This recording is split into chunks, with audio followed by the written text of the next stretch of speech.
Le musée est le seul lieu du monde qui échappe à la mort. Rien n'illustre aussi justement cette maxime du grand écrivain français, André Malraux, que le Musée national de Beyrouth. Créé au lendemain de la Grande Guerre, sous le mandat français, il a été inauguré en mi-temps de 1942, en pleine Seconde Guerre mondiale.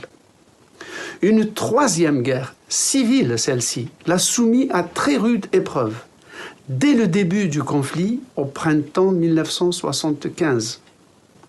De fait, situé rue de Damas, sur la route reliant Beyrouth à la capitale syrienne, le musée s'était alors retrouvé sur la ligne de front séparant les factions belligérantes.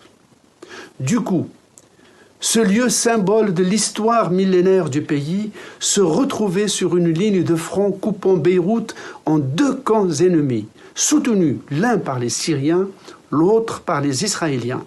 Face au péril, les autorités avaient mis à profit les rares trêves pour sauver ce qui pouvait l'être, en murant les sous-sols, en recouvrant d'une couche de béton les mosaïques, en cachant des sarcophages et des statues sous des amas de sacs de sable, en embaumant les sarcophages dans des cubes de bois et de béton.